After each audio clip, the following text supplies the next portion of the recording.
చెప్పేసి ఈ సందర్భంగా బాలోత్సవాల కమిటీ నుంచి మీకు విన్నవిస్తాము. అదేవిధంగా ఏ విద్యార్థులు ఉన్నతిని సాధిస్తారు, ఏ విద్యార్థులు వారికి వారి తల్లిదండ్రులకి ఆ పాఠశాలకి గుర్తింపులు తెస్తారంటే ఖచ్చితంగా క్రమశిక్షణ కలిగిన వాళ్ళు, ఒక పాజిటివ్ యాటిట్యూడ్ అంటే సానుకూల దృక్పథం కలిగి ఉన్న మాత్రం ఖచ్చితంగా సాధిస్తారు. అదేవిధంగా విద్యార్థుల్లో వారు చదువుకునే రోజుల్లో వారిలో కొన్ని పాజిటివ్స్, కొన్ని నెగిటివ్స్ ఉంటాయి. విద్యార్థులైన మీరు, ఈ దేశ భవిష్యత్తైన మీరు ఎట్టి పరిస్థితుల్లో కూడా మీరు విశ్వాసాన్ని కోల్పోకూడదు, ఆత్మవిశ్వాసాన్ని కోల్పోకూడదు. మిమ్మల్ని మీరు ప్రతి క్షణం కూడా అభినందించుకుంటూ ఉండాలి. మీరు మామూలుగా ఇటువంటి ప్రతిష్టాత్మకమైన పాఠశాలలో చదువుకుంటున్నారు కాబట్టి ఖచ్చితంగా మీకు క్రమశిక్షణ ఉంటుంది, చదువుల్లో మీరు భేటీగా ఉంటారు, దాంట్లో ఎటువంటి సందేహం లేదు. కానీ మీరందరూ కూడా ఆలోచించాల్సింది ఏంటంటే ఈ రోజున మీరందరూ కూడా అనేక సౌకర్యాలతో, ఫర్ ఎగ్జాంపుల్ ఈ సమావేశపు గదిని మీరు పరిశీలించినట్లయితే మీకు ఎన్ని సౌకర్యాలు అనకంటే విలాసం చెప్పుకోవచ్చు. చక్కటి ఎయిర్ కండిషన్, చక్కటి లైట్లు, ఫ్యాన్లు, ఈ మైక్లు, మీరు కూర్చోడానికి చక్కటి ఫ్లోర్, మీ ముందుకు వచ్చి మేము మాట్లాడడానికి ఇటువంటి అవకాశం, ఇవన్నీ కూడా అద్భుతం. అయితే ఇటువంటి అవకాశాలు ఈ రోజున మనకు రావడానికి అంటే ఒకప్పుడు ఆడపిల్లలందరూ ఇక్కడ ఉన్నారు, ఎక్కువ మంది ఉన్నారు. ఒకప్పుడు 1848 జనవరి 1 నాటికి, అంతకు ముందు అంటే సుమారుగా 175 సంవత్సరాలు, అంటే మీ అమ్మమ్మల యొక్క అమ్మమ్మ, వాళ్ళ అమ్మమ్మ కంటే ముందు తరాల్లో ఆడపిల్లలు చదువుకోవడానికి ఈ దేశంలో అవకాశం లేదే లేదు.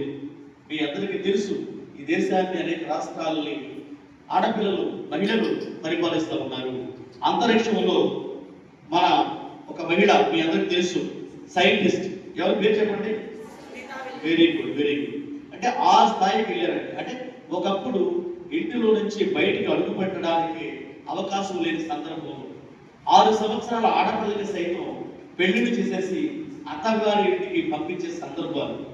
ఆ రోజుల్లోనే ఒక 6 సంవత్సరాల ఆడబిడ్డకి, పసిపిల్లకి ఒక 70 సంవత్సరాల వయసున్న వృద్ధుడితో వివాహం చేసి ఆ వృద్ధుడు 5-6 సంవత్సరాలు చనిపోతే ఆ పాపి గుడ్డు గీయించి తెల్లచీర కట్టి తెల్లబట్టలు వేసి ఒక మూల కూర్చోబెట్టి ఒక బానిస బతుకుల్లో ఉండే ఈ దేశంలో ఈ రోజున ఆడపిల్లలు చదువుకోవడానికి అవకాశం కల్పించి ఆ రోజున ప్రాణత్యాగాలు చేస్తే ఆ త్యాగాల పునాదుల మీద ఈ రోజు ఆడపిల్లలు చదువుకోవడానికి, వారితో పాటు మగపిల్లలు కూడా చదువుకోవడానికి అవకాశం ఉంది. ఈ దేశం చాలా విచిత్రమైన దేశం. భిన్నత్వంలో ఏకత్వం, ఏకత్వంలో భిన్నత్వం అని మనం చదువుకుంటా ఉంటాం.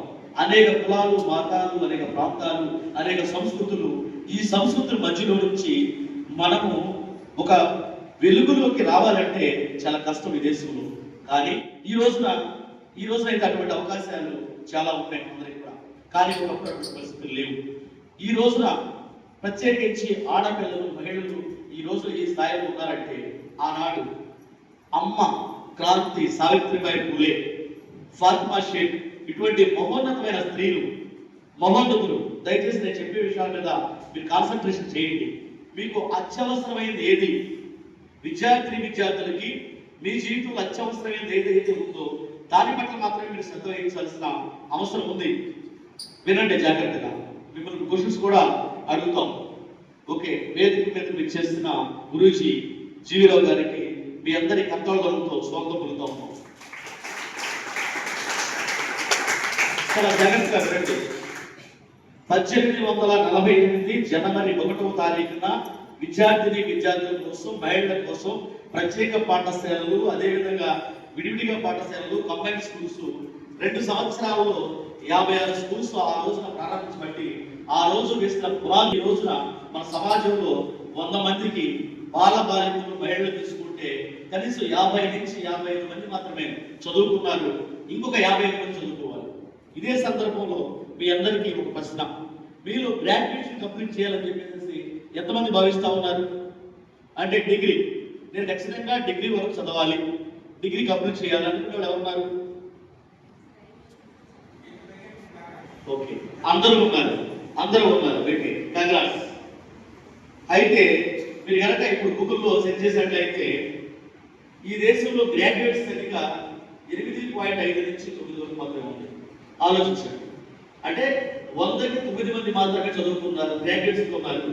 గ్రాడ్యుయేట్స్ అయితేనే మనం విదేశాలకు వెళ్ళి చదువుకోవాలన్నా, ఒక ప్రత్యేక గుర్తింపు కావాలన్నా డిగ్రీ అంటాం. డిగ్రీ అనేది యోగ్యత, యోగ్యత అంటే అర్హత, దాన్ని పట్టాలు కూడా అంటాం.